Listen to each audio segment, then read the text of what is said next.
A continuación, tenemos nuestra siguiente charla que viene a cargo de Pablo González. Él nos va a hablar un poco sobre ataques que se pueden realizar a tecnologías de Bluetooth de bajo consumo. Espero que la disfrutes mucho.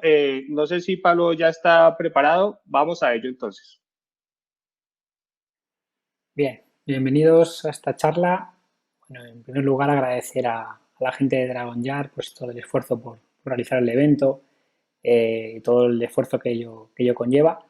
Bueno, soy Pablo González y voy a dar la charla sobre hackeando el mundo exterior a través de Bluetooth Low Energy, que es una charla que bueno, pues intentamos explicar un poco lo que es el Bluetooth Low Energy. Es un protocolo que está alrededor nuestra actualmente en todos los dispositivos, pues en casa, en la oficina, en diversos sitios.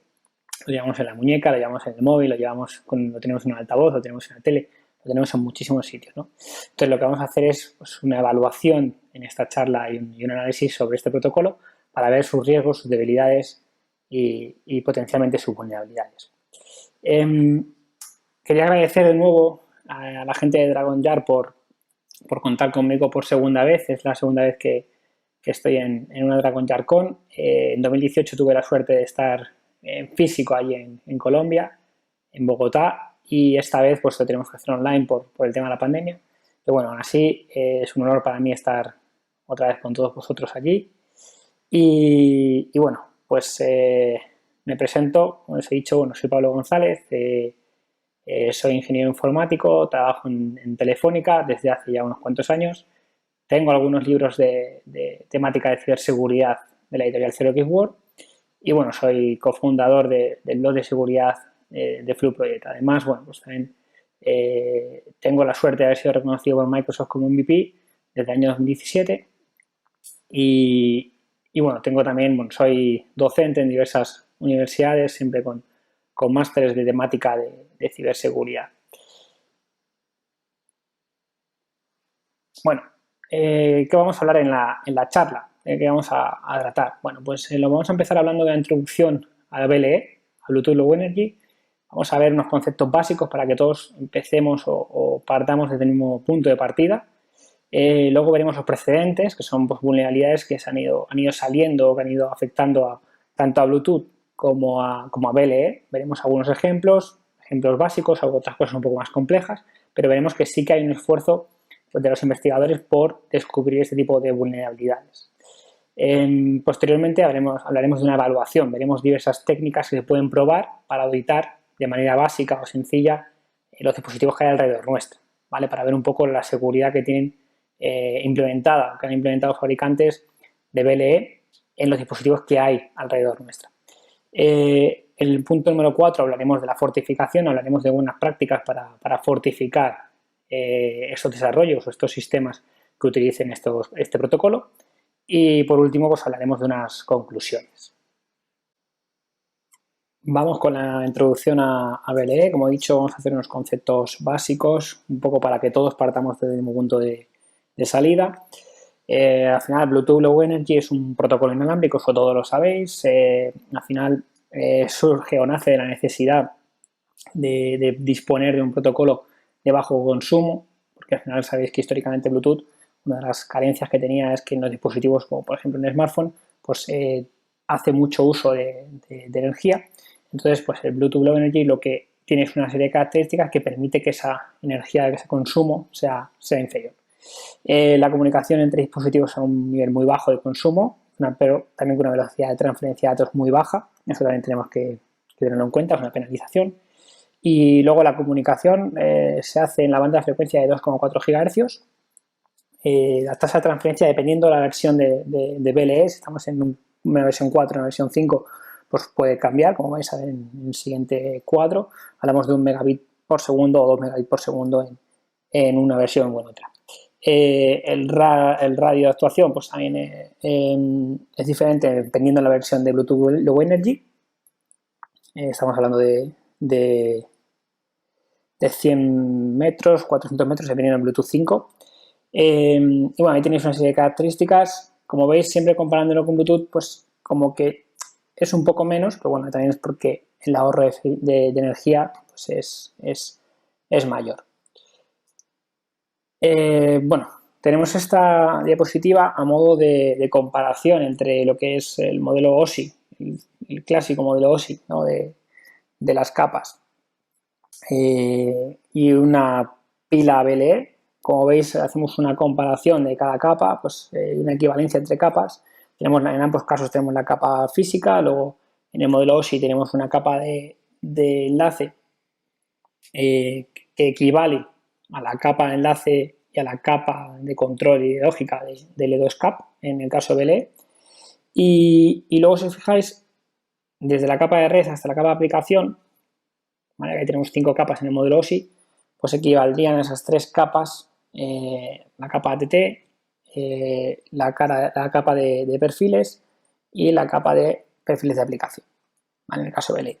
¿Esto por qué os lo contamos? Bueno, esto es interesante conocerlo porque en el momento que utilicemos luego analizar el tráfico, por ejemplo un Wireshark, y empecemos a diseccionar, ¿no? Y a ver, a desencapsular los protocolos que hay dentro de esos bytes, pues vamos a ir viendo cómo equivalen a este stack que presentamos aquí. Es un ejercicio interesante porque cuando hagamos, por ejemplo, un sniffing sobre el tráfico BLE, vamos luego a poder llevarlo a herramientas como Wireshark y vamos a poder ver precisamente esta encapsulación de protocolos. Bueno, esto es importante, el ámbito de juego BLE. ¿Dónde jugamos? Bueno, BLE, el protocolo BLE utiliza 40 canales de radiofrecuencia, ¿vale? Están espaciados entre 2 MHz cada canal. Tenemos 3 canales de esos 40, 3 canales son de advertising, anuncio, es decir, son canales que utiliza un dispositivo para anunciar al mundo que está ahí, que está vivo y que está ahí, que ofrece un perfil, que ofrece unas funcionalidades y que te puedes conectar a él. Los canales que utilizamos de advertising son el 37, el 38 y el 39. No significa que sean consecutivos en el espacio de frecuencia, ¿vale? Y tenemos 37 canales de datos. Es decir, utilizaremos 37 canales de datos, 37 canales para transmitir esos datos entre los dispositivos que están comunicando por BLE.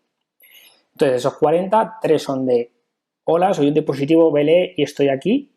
Y 37 son para que una vez acordemos transferir algo, pues utilizamos esos canales para transferir los datos. Bien, para verlo más claro tenéis esta imagen. Veis que las frecuencias están espaciadas en 2 MHz, cada canal ocupa 2 MHz.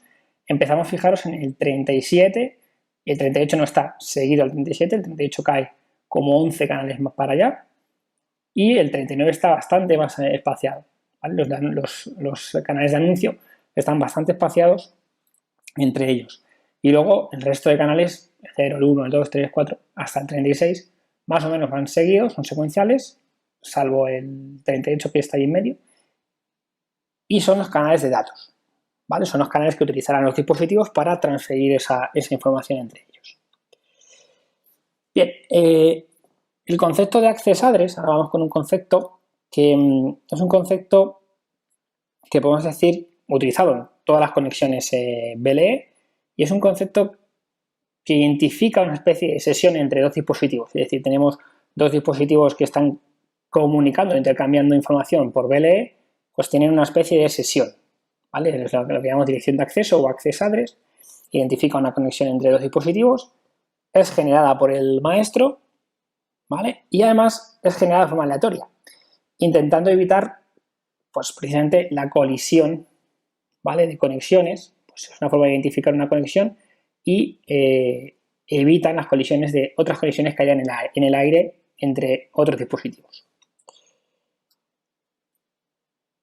Otra de las cosas que nos tenemos que preguntar es cómo se realiza el salto entre canales. Es decir, cuando estamos transmitiendo, ¿cómo sabe el maestro y el esclavo que tienen que transmitir en ciertos canales y en qué intervalos de tiempo y cómo funciona esto, ¿no? Pues esto funciona de manera muy sencilla. Existe el concepto de channel map o mapa de canales, donde cuando iniciamos una conexión entre ambos dispositivos, fijamos un mapa de canales, ¿vale? Es decir, lo que estamos diciendo entre el maestro y el esclavo es los canales que podemos utilizar es este y este, ¿vale? ¿Cómo se decide eso? Bueno, eso se decide en función del ruido que haya en ese momento en diversos canales. Es decir, se hace un análisis de ruido y se detecta que pues, en el canal 30, en el 28, en el 26 y en el 20 pues no se puede transmitir por lo que sea. Y entonces se decide hacerlo por los otros, ¿no? Entonces, se utiliza un concepto que es el incremento, el hop increment, que es el incremento de salto, que lo que nos va a decir es cuántos canales tengo que avanzar, ¿vale? En el mapa de canales. Y otro concepto que es el hop interval, y es cada cuántos milisegundos tengo que cambiar a otro canal. Entonces, fijaros que son tres conceptos que van muy ligados, ¿no? El mapa de canales dice qué canales podemos utilizar. El hop interval dice cada cuánto tiempo tenemos que cambiar de canal. Y el hop increment me dice a qué canal tengo que cambiar. Es decir, hop increment puede ser un valor de 10, por ejemplo, si estoy en el canal 20, 20 más 10, 30. Me tengo que ir al canal 30. ¿Cada cuántos segundos? ¿Cada cuántos milisegundos? Me lo marca el hop interval. Son datos que se intercambian en la conexión y que así el maestro y el esclavo conocen, ¿no? Eso sí, si caigo en un canal que en el mapa de canales no está validado, por ejemplo, si estoy en el canal 20 y aumento al canal 30 y el mapa de canales dice que al canal 30 no puedo acceder, no debería poder transmitir por ahí porque hay ruido o por lo que sea, pues tendríamos que volver a hacer un incremento. Claro, del 30 si sumamos 10 nos vamos al 40, por lo que aquí se utilizan los algoritmos de salto. Por ejemplo, en versión 4X, versión 5 tenemos el algoritmo 1, que fijaros que es muy sencilla la fórmula, canal más incremento de salto, mod 37. ¿Por qué mod 37? Porque al final son 37 canales de datos, ¿vale? Es decir, del 0 al 36, si yo ahí pongo el 40, como he dicho en el ejemplo anterior, 40 mod 37 me sale el canal 3. Entonces volvería cíclico, hacemos que sea cíclico. Y luego está el algoritmo 2, que solo está en la versión 5, que bueno, ahí le metemos una especie de generador de números aleatorios para que, bueno, sea un salto no tan predecible como en el algoritmo 1, que es totalmente predecible hacia dónde vamos a saltar o cuál va a ser el siguiente canal. Esto también se puede utilizar a la hora de hacer un hijacking o a la hora de intentar conectarse o hacer un seguimiento de una conexión existente, ¿no? Es una de las cosas que se pueden hacer gracias a que se conoce el algoritmo de salto. Bueno, esto es un poco la idea del mapa de canales. Ahora lo enseñaré en una traza de Wireshark un poquito más adelante. Y bueno, esta es la idea, ¿no? Avanza el tiempo en el eje X, avanza el tiempo, en el eje Y tenemos las frecuencias y veis que cada X milisegundos vamos cambiando de canal, ¿vale? Entonces vamos cambiando de canal y vamos transmitiendo los datos en diferentes canales, ¿no? Si tengo que transmitir X megas, pues al final transmito una parte en el primer canal, luego en el segundo canal transmito otra parte, en el tercer canal otra parte y así vamos saltando. El mapa de canales lo que valida es que el canal al que llegas puedas emitir, puedas transferir esa información o no. Lo has acordado previamente con el esclavo. Bien, un paquete BLE tiene este aspecto, ¿vale? Tiene una serie de campos, veis ahí la dirección de acceso ahí claramente, porque todo paquete BLE transmitido va a tener una dirección de acceso en una conexión ya previa. Tenemos el PDU, el Protocol Data Unit. El PDU al final pues tenemos los de tipo Advertising y los de tipo Data o Data. ¿Vale? Entonces, bueno, en el caso de los Advertising nos interesa conocer que hay diferentes tipos, ¿vale? Pues cuando son anuncios, cuando estamos escaneando en busca de dispositivos, cuando son respuestas a escaneos o cuando hay una conexión que inicia un connect request. Entonces hay una serie de códigos que ahí los veríamos en el Wireshark, los veríamos tal cual, pues el 000 hasta el 111, como nos están reservados, pero que a nosotros nos va a interesar en esta charla es el 0101, que es el connect request. Eso nos identifica que es un paquete en el cual hay una conexión pedida, ¿no? Y esa conexión pedida vamos a poder sacar mucha información, como puede ser el mapa de canales, como puede ser el hop increment, el incremento de salto, el intervalo de salto, la dirección de acceso. O sea, una vez que la conexión ya está creada, hay mucha información que podemos obtener, ¿no? Fijaros, por ejemplo, con la herramienta BTLJack, que es una gran herramienta que utilizaremos luego en la práctica, pues ahí vemos cómo cazamos un paquete de connect request desde una dirección MAC Bluetooth a otra dirección MAC Bluetooth. Vemos que sacamos la dirección de acceso, vemos que sacamos el CRC, vemos que sacamos el intervalo de salto, vemos que sacamos el incremento de salto, el mapa de canales y un timeout. El mapa de canales, fijaros que son 10 hexadecimales. En la imagen de arriba vemos el 00007 FF. Son 10 hexadecimales. Cada hexadecimal son 4 bits. Eso significa que 10 por 4 son 40 bits. Con cada bit lo que estamos identificando es un canal de 0 a 39. Y estamos indicando, de 0 a 39. Y estamos indicando si se puede utilizar o no se puede utilizar. Si lo marcamos con un 0 o marcamos con un 1. Si se puede utilizar o no se puede utilizar, ¿vale? En la imagen de abajo tenemos una captura de tráfico BLE analizada con Wireshark.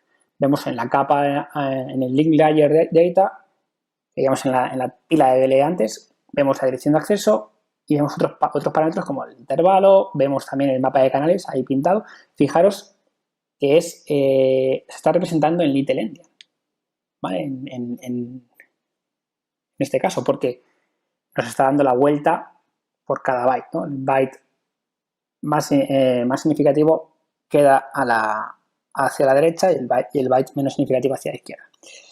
Bueno, tenemos también el incremento del salto ahí en el hop.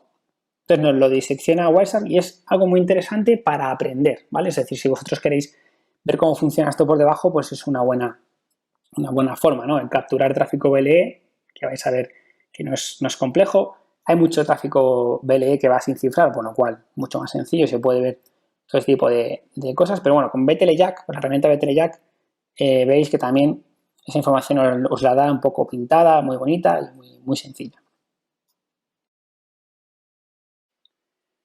Ahora vamos a ir con los precedentes. Los precedentes al final son noticias que han ido surgiendo en los últimos años con vulnerabilidades sobre BLE que pueden afectar a diferentes niveles, desde un SDK para los desarrolladores, en el cual pues, todos los productos que han ido saliendo pues, pueden ser vulnerables a ciertas cosas, que ya veremos esos casos, y luego pues, o malas prácticas en la programación o programación débil o configuraciones débiles. Bueno, pues hay diferentes precedentes y hay pues muchos que salen con diferentes CVEs. Entonces vamos a empezar con este de aquí, que es, bueno, este es un wearable.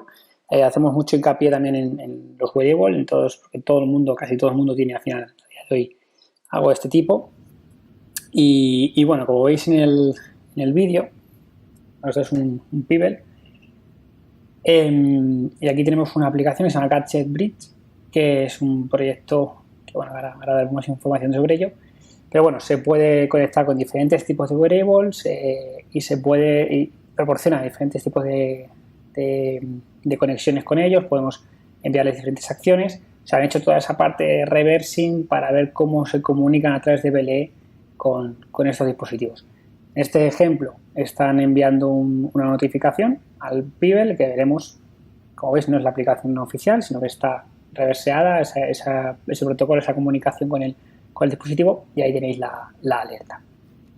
Bueno, entonces, claro, esto es una APK, al final es un proyecto que además está en GitHub y que se puede consultar cómo interactúan, ¿vale? Cómo son las tramas, cómo se interactúa con cada dispositivo dentro de Gadget Bridge.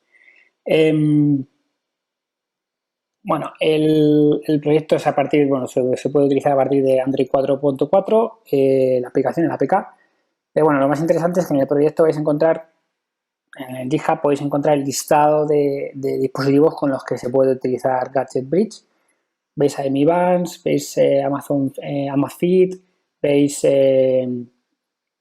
bueno, el Xwatch, bueno, hay diferentes, los Pebbles, hay diferentes dispositivos famosos que, bueno, pues se ha hecho un reversing. Hay funcionalidades que no requieren autenticación, por lo cual, pues, por ejemplo, de la notificación que se ha visto, pues aquí veríais un poco las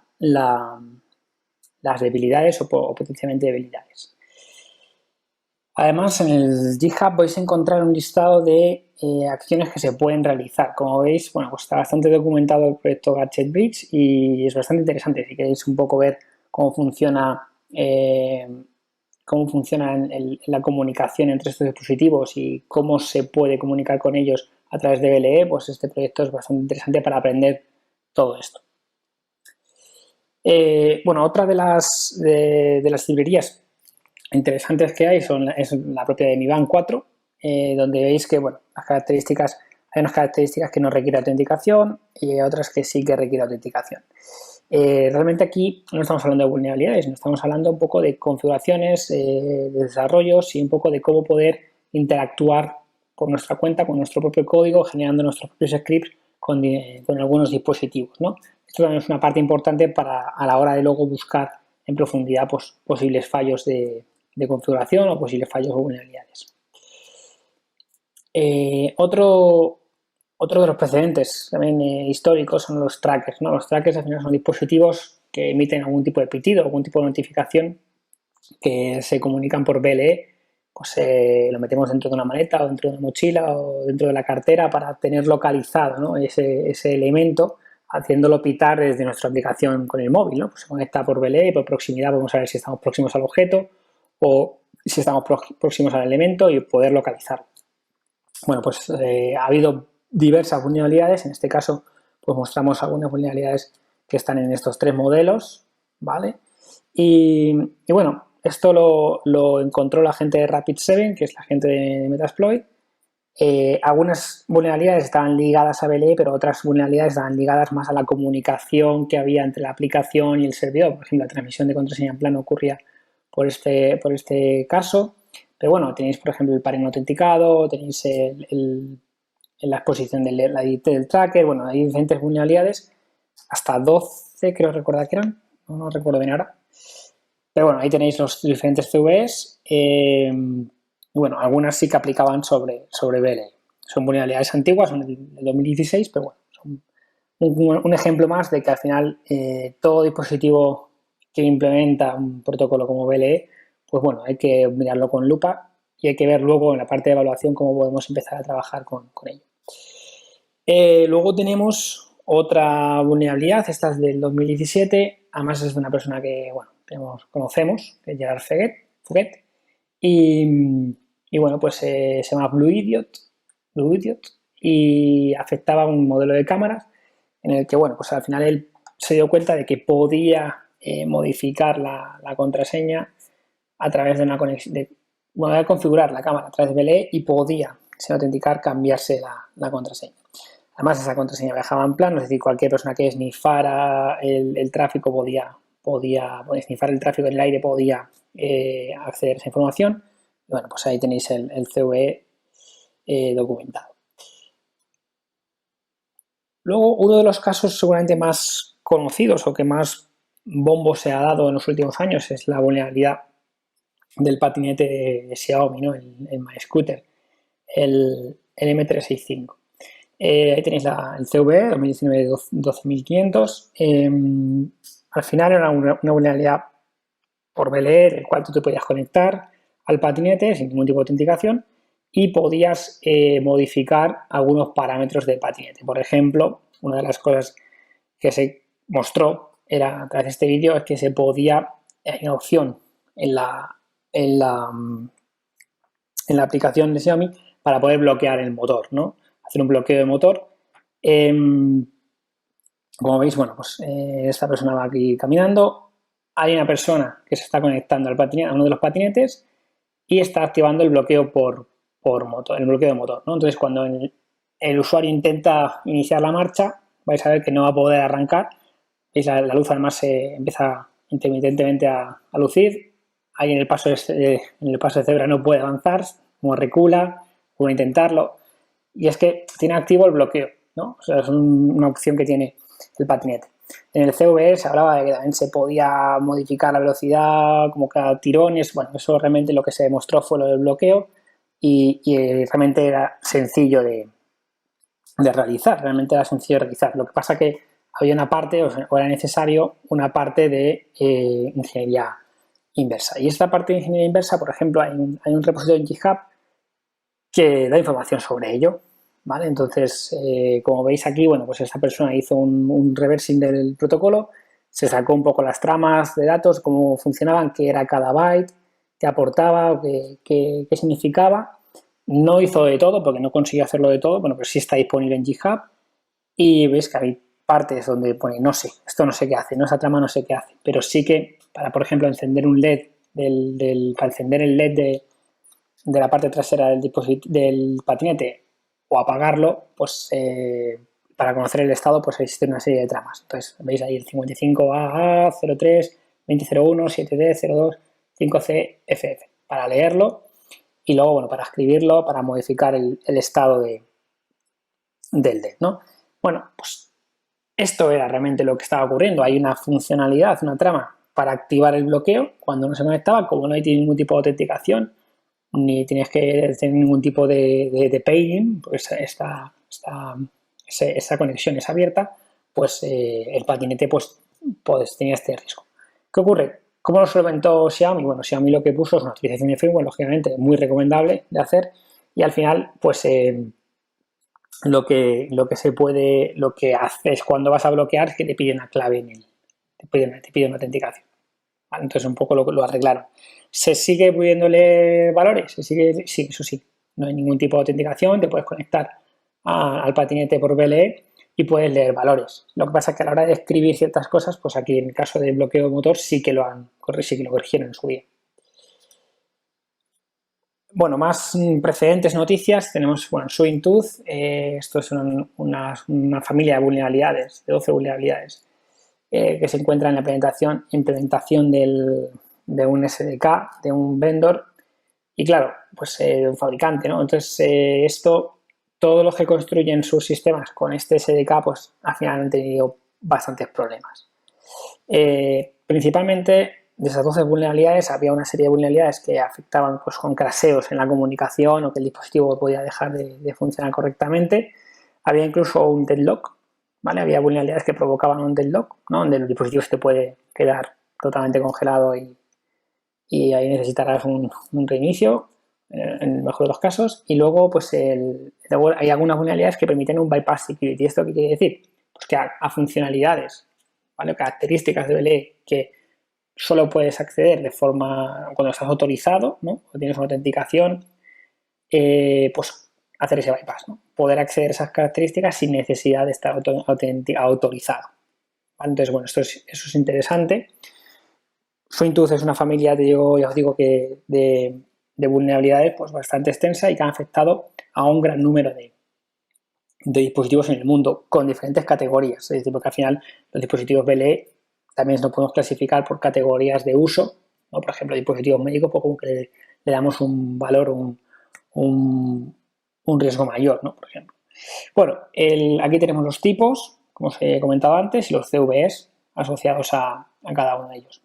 El nombre de la vulnerabilidad, los vendors afectados y bueno, pues también un ejemplo de algunos productos o algunos modelos de dispositivos. Ahí veis, por ejemplo, marcas bastante conocidas, dispositivos bastante conocidos también.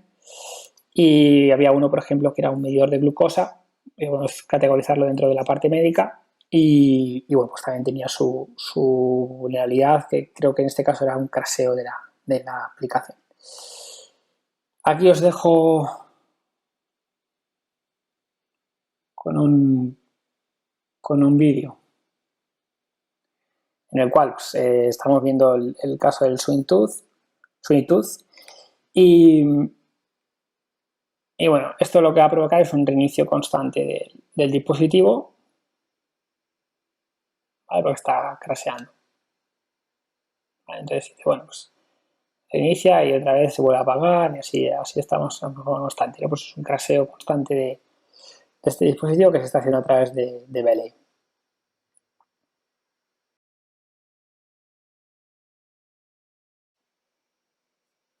Ahora vamos con la evaluación, el apartado de evaluación. Aquí, bueno, vamos a hablar de algunos tipos de ataques, vulnerabilidades, debilidades. Vamos a ir un poco explorando todo lo que engloba este protocolo de forma un poco más práctica.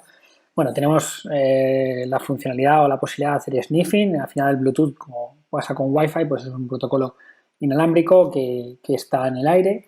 Entonces, pues nosotros podemos con cualquier dispositivo como una placa microbit, que son en las demos que vamos a hacer después la vamos a utilizar, una microbit y con software como BTLJack podemos montarnos un sniffer para empezar a sniffar precisamente esos canales de anuncios, esos canales de advertising que son el 37, el 38 y el 39, si os acordáis, y podemos empezar a capturar pues las peticiones de conexión y un poco luego los canales de datos visualizar un poco qué se está enviando, ¿no? Entonces dependerá en ese sniffing, dependerá si el intercambio de información está cifrada o no, que ya os digo que en las redes Wi-Fi pues ya es algo bastante común encontrárselas con cifrado WPA2, etcétera, pero en BLE todavía no es tan común encontrarse esas conexiones cifradas, ¿no? Por lo cual hay muchos dispositivos que, porque el radio de actuación es pequeño y porque al final, por el desconocimiento en algunos casos de esta tecnología, pues todavía las comunicaciones no están cifradas, ¿no? Entonces, en el caso del sniffing, pues vamos a poder ver que es importante o es interesante. Hay dos formas de hacer sniffing, lo vamos a comentar después, pero bueno, hay dos formas de hacer sniffing. Uno es desde un propio dispositivo Android y otro, por ejemplo, ya es cuando queremos sniffar el aire, queremos hacer un sniffing del aire y utilizaremos placas microbit. Luego más adelante os comento. Veremos también los ataques de replay, veremos ataques de hijacking o secuestro de sesión, tiene que ver con el tema del access address y con los timeouts. Veremos también lo que es un jamming o un derivado del jamming en BLE.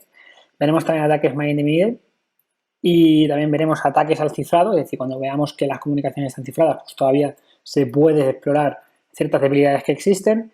Veremos también pues, malas prácticas como enviar contraseñas en texto plano, que esto es lo típico del mundo IT, ¿no? Pues es lo mismo aquí en protocolo BLE. Y luego veremos también pues, aplicaciones no ofuscadas o contraseñas codeadas en el código, que también es típico de otros ámbitos que también ocurre o puede ocurrir aquí. Bueno, vamos con el sniffing. Tenemos un poco dos formas, ¿no? de hacer sniffing. Como decía, se puede hacer desde un dispositivo Android. Si yo tengo la aplicación instalada que se va a comunicar por BLE contra un dispositivo, en mi dispositivo Android, yo puedo configurar en los ajustes que todo el tráfico BLE Bluetooth, todo el tráfico Bluetooth se vuelque a un fichero log, que al final es un fichero que se puede renombrar a pcap, y tendríamos un pcap de toda la comunicación que ha habido entre la aplicación que yo tengo instalada en mi dispositivo Android contra el dispositivo BLE remoto. Entonces, de esa forma puedo ver de manera sencilla cómo funciona el protocolo, qué tipo de mensajes están enviando, las conexiones, puedo ver las características a las que nos estamos conectando, qué operaciones se están mandando de escritura, qué se está leyendo del dispositivo remoto. Entonces, eso me ayuda a hacer un reversing de las tramas y de los mensajes que se están enviando entre los dos dispositivos. Entonces, si tenemos la aplicación, si tenemos el dispositivo y tenemos la aplicación móvil en un Android, podemos configurar Android para que me haga ese volcado automático del sistema operativo, no tengo que hacer mucho más, recojo el fichero pcap y lo puedo analizar. Luego está el segundo escenario, que es yo no tengo ni la aplicación ni es mi dispositivo, ¿no? O sea, es mi dispositivo pero no tengo la aplicación y lo quiero auditar. Entonces, lo que podemos hacer es con placas microbit, aunque se puede utilizar otro tipo de placas, pues y BTLJack, pues podemos escuchar lo que se está enviando en el aire entre ambos dispositivos y ahí pues podemos sacar información, ¿no? Podemos encontrarnos tramas cifradas y tramas no cifradas, pero lo que sí que vamos a poder acceder siempre es al access address, al hop increment, al hop interval, todos esos datos que veíamos al principio que representan pues, las conexiones en BLE y la información de mapa de canales y todo esto. Bueno, esto lo veremos un poquito más adelante también un poco más en detalle. Bueno, llegamos al ataque de replay. El ataque de replay pues, es exactamente igual que en otros ámbitos. Al final consiste en cuando yo soy capaz de poder snifar el tráfico que hay en el aire y obtener una trama que cuando yo la reenvíe a ese dispositivo, el dispositivo no va a diferenciar porque está implementado de tal forma que no va a diferenciar si esa trama la he enviado yo o la ha enviado otro, va a actuar, ¿no? va a responder, por lo cual ese replay significa que cuando yo capture una trama y yo sea capaz de reenviarla, el dispositivo remoto va a actuar como la primera vez, ¿vale? Entonces eso es un ataque de replay, es un dispositivo que puede ser débil o un dispositivo que puede ser vulnerable a ataques de replay. De esto puede haber mucho. Luego, lógicamente, hay formas de evitarlo, ¿vale? Y pues ya existen formas de evitarlo, pero de esto todavía podemos encontrar bastantes tipos de dispositivos que utilicen BLE y que son débiles o vulnerables a replay. Bueno, aquí os dejo también algunas herramientas, por ejemplo, BetterCap la podéis utilizar para este tipo de acciones, de leer y escribir en características, GATTetool, NRF Connect, que es una aplicación móvil que os permite conectaros a dispositivos Bluetooth, dispositivos con BLE y poder leer características y escribir características, es una herramienta bastante interesante. En el vídeo, en la demo después lo veremos. Pero al final, para capturar esas señales que están en el aire, como decía, también lo veremos después, pues con una microbit podéis hacerlo, ¿no? Que es un hardware de low cost. Vale, más ataques. Tenemos el hijacking, secuestro de una conexión existente. Fijaros en el esquema, también lo vamos a hacer con BTLJack, lo podemos hacer con BTLJack. Tenemos un dispositivo remoto que puede ser un patinete, tenemos la aplicación del patinete y hay una conexión entre ellos, como veis, está conectado la aplicación al patinete, se están intercambiando información y luego el atacante es capaz de enviar timeouts a la aplicación del dispositivo móvil, enviando timeouts hasta que de repente la conexión se pierde. En ese momento el atacante aprovecha ese access address para suplantar y secuestrar la conexión. Entonces, es decir, podemos conectarnos haciéndonos pasar por el otro cliente contra el patinete, ¿vale? Para que esa conexión no dé la sensación de que se ha perdido. Es un secuestro de una conexión que, bueno, pues podemos ver en el siguiente vídeo. En el siguiente vídeo vemos, bueno, aquí tenemos la captura de la conexión, tenemos el de dirección de acceso, diferentes parámetros, y ahí vamos a utilizar BTLJack contra una dirección de acceso que existe con el parámetro "-t" para hacer el hijacking. Aquí se tiene que determinar el mapa de canales analizando todo lo que hay alrededor. Se utilizan las dos placas, en este caso 2 placas microbit, como veis, de bajo coste. Lo ideal es tener 3 plaquitas microbit para que cada una cubra esos canales de advertising que hablábamos antes, esos tres canales de anuncio. Bueno, una vez que se determina el mapa de canales, que esto ya os digo que puede tardar un poco, va a empezar a determinar también el hop increment, el hop interval, también determinará, bueno, el CRC está arriba determinado, y una vez que esto ocurre, se lleva a cabo el hijack. Se ha echado a la aplicación móvil y ahora nosotros tenemos la sesión. Entonces vemos que listamos las características que se encuentran en este caso de un dispositivo remoto y podemos incluso escribir órdenes, ¿vale? Podemos irnos a la característica donde queremos enviar el comando. Lógicamente esto tiene un proceso previo de reversing, de conocer el protocolo, como hablábamos antes, ¿no?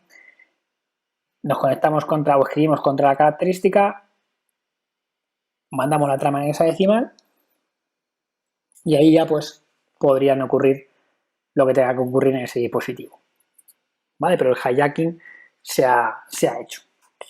Bueno, ahora vamos a ver la parte de jamming. Como os decía antes, el jamming, pues al final son interferencias, un bloqueo de señal, meter ruido para que la señal no llegue, impedir que la señal llegue a su destino de una forma limpia y se pueda llevar a cabo la operación. En este caso es como un hijacking a medias. Con BTLJack también se puede hacer esta opción, lo que pasa es que estamos evitando o estamos cortando la conexión entre la aplicación móvil y el dispositivo remoto, ¿vale? Es decir, en el caso anterior, en el ejemplo anterior del esquema anterior, pues entre la aplicación móvil y el patinete que hablábamos.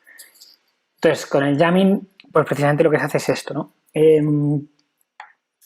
No tiene más que tu aplicación móvil puede estar conectada con el dispositivo remoto, empiezan a generar timeouts de forma que al final pierda la conexión y no pueda conectarse, ¿no? Se me genera ruido para evitar que las conexiones se puedan continuar.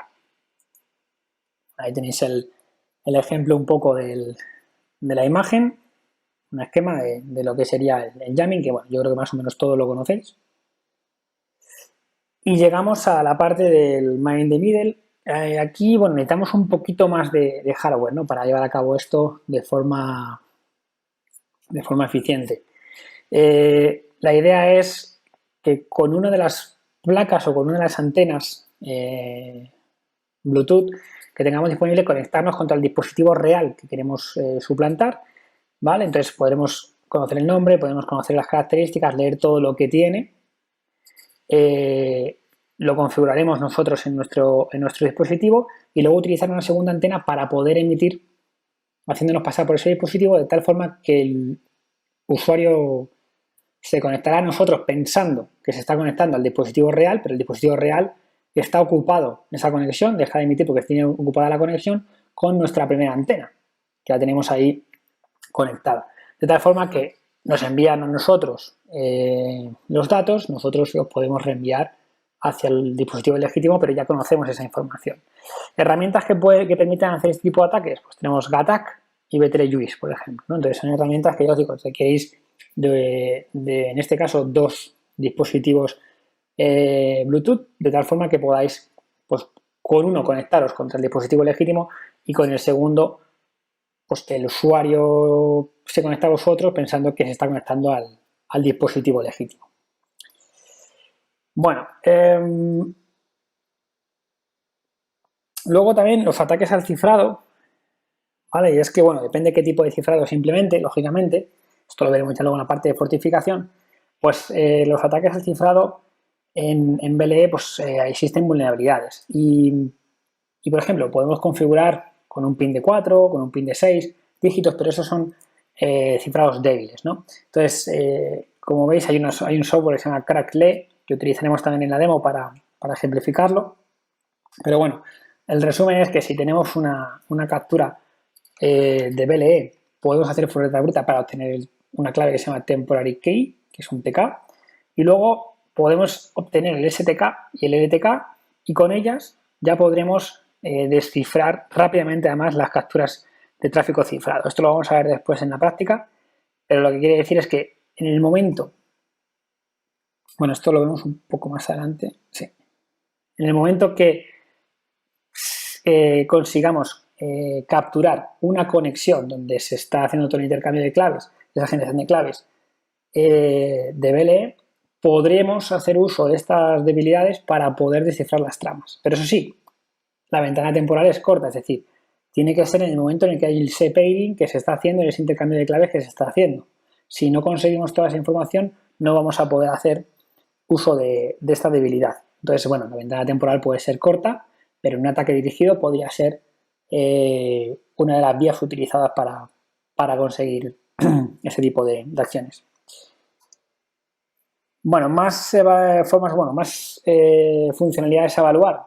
Bueno, pues cómo se envían las contraseñas, ¿no? Por ejemplo, el tema de las contraseñas en texto plano, que ya lo hemos visto con el caso de Rapid7, de cómo tanto por BLE se envían en texto plano si no están las tramas cifradas, como además esas aplicaciones móviles que interactúan con un servidor web o con la nube y que envían también la información en texto plano, aunque se escapa un poco del ámbito BLE, pero también se suele también meter porque al final el dispositivo BLE recibe la contraseña de una forma.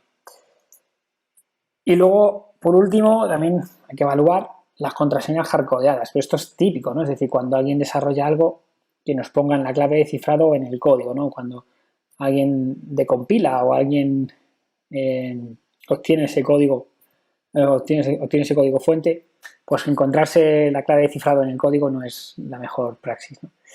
Bueno, pues son cosas a tener en cuenta. Ahora vamos con la parte de la demo. Vamos a realizar dos demos. En la primera demo vamos a dar por hecho de que hemos hecho una captura con una microbit de una aplicación que simula ser un smart lock, un candado inteligente.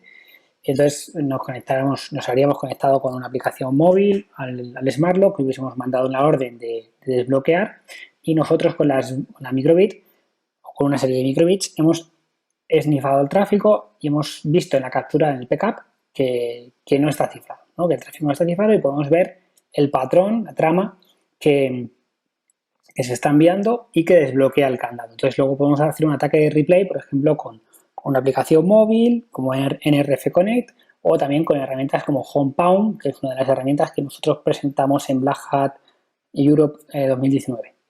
Entonces vamos a ver el vídeo. Vale, ahí tenemos la carga del módulo Discovery BLE para poder descubrir dispositivos Bluetooth Low Energy alrededor de nuestro dispositivo, de nuestra máquina. Bueno, ejecutamos el módulo y ahí vamos a ver que nos salen varios dispositivos. Entre uno de ellos es la microbit. Ahí tenéis que es una simulación de un smart lock, un candado inteligente. ¿Vale? Entonces ahora vamos a utilizar un módulo que nos permite conectarnos y leer las características, funcionalidades que tiene este dispositivo. Bueno, indicamos la MAC de Bluetooth, ejecutamos el módulo y vamos a ver las diferentes características, ¿vale? Sus permisos, si son de lectura, si son de escritura, etc. Bueno, ahí tenemos la característica. Previamente en ese análisis del PCAP es donde descubrimos que esa característica está asociada a la escritura de un valor para bloquear o desbloquear el candado, ¿no? O esta simulación de candado. Entonces ahora vamos a habilitar o vamos a cargar el módulo Bluetooth Low Energy Write Characteristic y configuramos la MAC de Bluetooth, configuramos el identificador de la característica, configuramos el valor, el dato que queremos enviar, en este caso sería el patrón o la trama o el valor del dato que va a desbloquear el candado. Vale, lo estamos introduciendo, que es lo que habríamos descubierto en ese sniffing del aire. Y además le tenemos que, bueno, ahí está arrancando el Smart Lock. Además tenemos que configurar también el tipo de codificación, que en este caso es ASCII, y cuando lancemos el run, vale, pues ahí nos hemos conectado, se ha escrito y de repente pues lo que nos aparece aquí es un unlock, ¿no? Un mensaje de unlock y el candado abierto. ¿Vale? Candado abierto, eso significa que el ataque de replay ha funcionado y que hemos podido desbloquear el dispositivo sin tener la aplicación original, legítima y tal. Es cierto que nosotros aquí no estamos utilizando un dispositivo real, sino que es una simulación que estamos haciendo a través de una microbit que se comporta como un Smart Lock. Este programa fue creado con un entorno llamado MakeCode, que es un entorno de Microsoft, donde se puede programar con cajitas como si fuera Scratch ese tipo de placas, o se puede también programar en JavaScript. Muy recomendable para el tema de empezar en el tema de auditoría, hacking, ¿vale? Pues jugar con ello. Y luego podemos hacer, gracias a MakeCode, también se puede hacer de manera sencilla el mismo candado que hemos hecho, pero que necesitemos bueno, que necesitemos emparejarlos, hacer un pairing y la comunicación va a ir cifrada, ¿no? Entre nuestro dispositivo móvil y la placa. Va a ir cifrada. Entonces, si hacemos sniffing, lo que vamos a encontrarnos es que el tráfico está cifrado y no vamos a poder visualizar la información en texto plano. Entonces, aquí es donde vamos a hacer uso de Crackle. ¿Vale? Entonces, para ello, como veis en el siguiente vídeo, pues empezamos colocando BTLJack con las microbits disponibles en modo escucha y volcamos todo a un backup. ¿Vale? Entonces ahí veis el Wireshark funcionando, empezando a capturar. Entonces con la aplicación móvil simulamos que nos conectamos a la microbit, al candado. Aquí nos van a pedir hacer un paging cuando nos conectamos la primera vez. ¿Vale? Ahí ves la conexión, esa conexión, nos pedirán el pairing, ahí está, introducimos el valor del pairing, que esto ya sabéis que es un valor del ping, que es un valor que nos da el dispositivo, lo introducimos en el móvil y ya tenemos el emparejamiento. En ese momento, en Wireshark ya tendríamos toda la información relevante respecto al cifrado de la comunicación, que es lo que necesitábamos para poder luego aplicar el Crackle. ¿Vale? Veis que está emparejado, hemos hecho el pairing correctamente, nos lo marca así la placa y ahora simplemente se reinicia la placa, es un Smart Lock, pero que ya no envía la información en texto plano, sí que no, que en el aire ya está cifrada. Y lo que vamos a hacer ahora es volver a conectar. Aquí veis que el cerrojo está cerrado. Volvemos a conectar y todo normal. ¿Vale? Todo lo tenemos en el PCAP, porque hemos estado sniffando con otras microbits ese entorno, y entonces toda esa información la tenemos en el PCAP. Fijaros que hemos introducido el valor que bloquea, o mejor dicho, que desbloquea el candado, ¿vale? Para que también se quede en el PCAP, que es un PCAP que ya os digo que está cifrado, ¿vale? Ahí, para que veáis que el candado se ha desbloqueado, pues ahí está. Bien.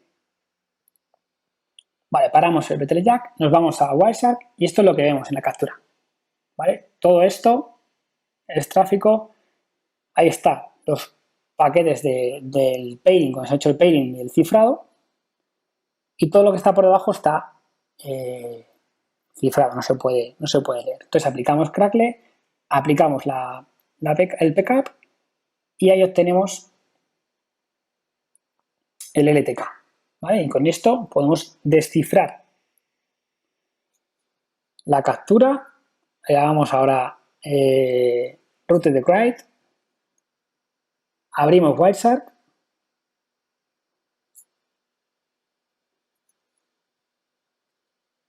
Y nos vamos a encontrar lo siguiente. Antes veíamos que estaba todo descifrado y ahora vamos a ver que el tráfico está descifrado. Es más, podremos llegar a ver ese código que desbloquea precisamente el candado, ¿no? Si vamos bajando ya se ve claramente como vemos el protocolo ATT y ahí vemos el write request. Es más, vemos ahí el código que debemos introducir. Entonces ya hemos obtenido el valor del código. Realmente es el mismo ejemplo, pero hay dos configuraciones diferentes. En la primera configuración, el dispositivo no utilizaba ningún tipo de cifrado en la comunicación con la aplicación. Y en el segundo ejemplo, tanto el dispositivo como la aplicación están usando un cifrado. Hay un pairing previo para cifrar la comunicación y que si alguien sniffa no pueda visualizar esta información. Lo que pasa es que estamos utilizando un cifrado débil, un cifrado que se conoce que hay debilidades. Como se pueden ver, se pueden explotar. Vamos con la parte de fortificación. Bueno, como fortificación o como recomendaciones o buenas prácticas, pues la utilización de canales seguros es importante, la capa de cifrado es importante. Como hemos visto en la primera demo, pues era algo bastante trivial poder descubrir ciertas acciones que no queremos que se descubran. En la segunda ya no es tan trivial, ya hay que llevar a cabo un procedimiento un poco mayor. Es verdad que todavía si utilizamos un PIN de 6 dígitos, como dice la segunda frase, ¿no? Los canales cifrados no deben cifrarse con un PIN de 6 dígitos, porque al final hay debilidades en el cifrado y se puede romper. Entonces, ¿qué es la recomendación? Pues utilizar mecanismos de intercambio de claves robustos, ¿vale? Entonces, tenemos estas posibilidades, hay que utilizar un cifrado mejor o incluso cifrado, digamos, hecho desde la propia aplicación y desde el propio dispositivo, ¿vale? De tal forma que sea mucho más robusto y que no haya posibilidades, o que haya menos posibilidades de que sea roto. Y luego también otra característica importante es la firma de paquetes, ¿no? El validar cuándo se está enviando un paquete o también añadir ciertos bytes que permiten cierta aleatoriedad a los paquetes también nos van a ayudar a proteger el envío de la información. Y como conclusiones a esta charla, pues como veis, el hacking y auditoría de Bluetooth Low Energy está al alcance de cualquiera, es decir, tanto el hardware como el software está al alcance de cualquiera y con placas, nosotros lo hemos hecho con placas de microbit, hay placas un poco más elaboradas que permiten hacer cosas más potentes, pero al final hay muchos tipos de evaluaciones y de auditoría que se puede hacer en busca de vulnerabilidades o debilidades dentro del ámbito de BLE, por lo cual pues creo que siempre es interesante mejorar la investigación en este tipo de pruebas. También hemos visto que con un simple móvil ya es posible realizar ciertos ataques, entonces también es un poco preocupante la facilidad a veces de uso de las cosas, pero por ejemplo con la aplicación NRF Connect podemos conectarnos a una gran cantidad de dispositivos BLE y ver qué podemos leer, qué podemos escribir y entonces, bueno, pues ya con ese análisis o ese reversing que se puede hacer de los protocolos o de las aplicaciones, pues se puede ver cómo interactúa con los dispositivos. Y luego que muchos fabricantes no utilizan protocolos cifrados para establecer sus comunicaciones. Es algo preocupante, ¿no? Porque estamos acostumbrados a ver el mundo Wi-Fi cada vez con menos redes abiertas y sin embargo en el mundo BLE, el mundo Bluetooth, hay mucho todavía que no hay cifrado, ¿no? Entonces no hay cifrado, no hay un pairing, no hay ciertas protecciones. Entonces, bueno, pues existen ciertos riesgos que hemos ido viendo, ¿no? Bueno, como digo, ha sido un placer estar aquí con vosotros. Preguntas, ahí tenéis las preguntas para realizar y cualquier cosa, pues estamos en contacto. Muchas gracias a todo el equipo de Dragon Yard de nuevo. Enhorabuena por el evento y un saludo.